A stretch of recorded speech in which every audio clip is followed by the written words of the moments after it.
The crisp morning air hung heavy with frost as the first light of dawn broke over Silver Lake. Rancher Eli Carter spotted something unusual floating near the shoreline, what looked like the still body of a tiny foal, bobbing silently in the icy water. His heart sank. He had seen his share of nature's cruelty during his years tending to the land, but this felt different. Eli stepped out of his truck and slowly made his way toward the lake, boots crunching on the frozen grass. The closer he got, the more he realized just how young the foal was. A paint horse, barely 3 months old. Its black and white markings shimmered even through the dull gray sky. It looked lifeless. His mind raced. Winter had come early this year.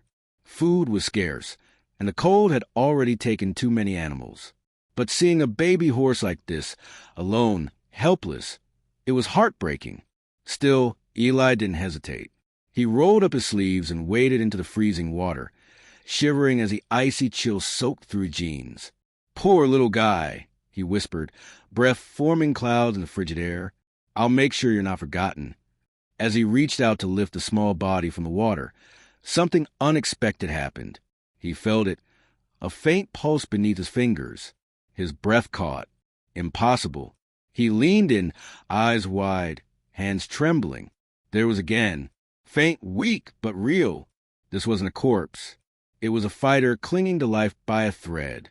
Without wasting another second, Eli scooped the limp foal into his arms and hurried back to shore. The weight was light, almost unreal, but the warmth of the foal's shallow heartbeat against his chest reminded him that hope was still alive. Back at the house, Eli burst through the door, startling his wife, Megan, who was making breakfast in the kitchen. Megan dropped the spatula and rushed forward, instantly slipping into her role as a former vet tech. "Lay it on the table," she said, clearing space and grabbing towels. "Its temperature is dangerously low. We have to warm it up slowly, or we could do more harm than good."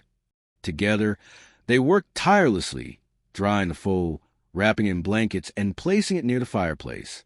Hours passed in anxious silence, interrupted only by the crackling fire and their shallow breathing. Then, after what felt like an eternity, something miraculous happened. The foal's nostrils twitched. A soft flutter of movement. Hope stirred in both of them. Over the next few hours, the foal, whom they later named Ember, began showing signs of improvement. Its breathing became steadier. Its limbs responded slightly to touch. And for the first time, Megan smiled. "She's going to pull through," she whispered, brushing damp hair from her face. But they both knew the road ahead would be long. Raising an orphan foal wasn't easy, especially one so young. Without its mother's milk, without warmth and constant care, survival was uncertain. But Eli and Megan were determined. They fed Ember warm goat's milk every 2 hours, kept her close to fire, and never left her side. They talked to her softly, sang lullabies, and held her when she trembled. And slowly, she grew stronger. Weeks passed.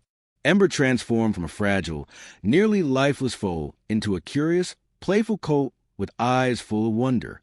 Her coat gleamed, her legs gained strength, and soon she was chasing butterflies across the ranch. But there was something wild about her.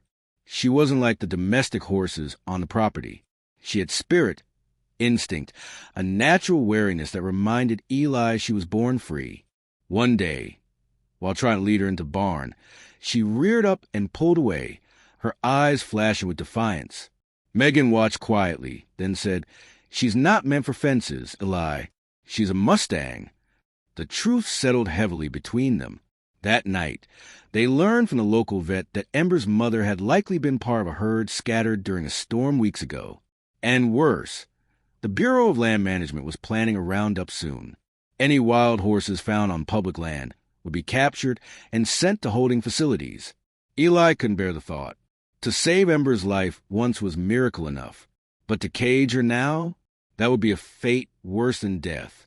So he did the hardest thing imaginable. He called in a favor from a local Mustang advocate, Maria, and began the painful process of teaching Ember to fear humans. It broke his heart to push her away, to stop offering comfort, to act like a threat instead of friend. She didn't understand at first. Every time she came to nuzzle his hand, he turned away. Every time she approached with trust in her eyes, he startled her with loud noises, forcing her instincts to awaken.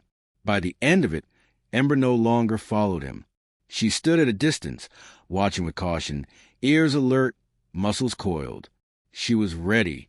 On the morning of her release, the snow had fallen fresh and soft across the hills.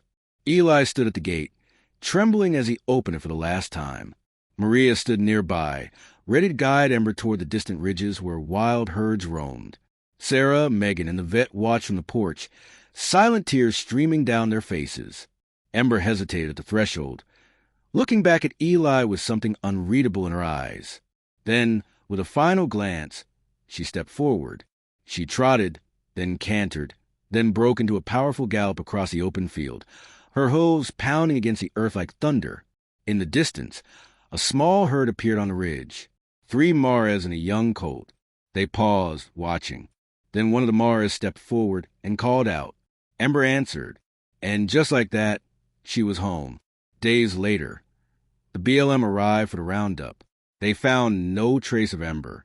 She had vanished into the wilderness, accepted by her kind, running free as she was always meant to. Eli never saw her again.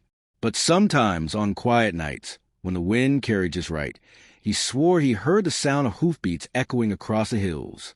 A message, a thank you, a bond that never truly ended.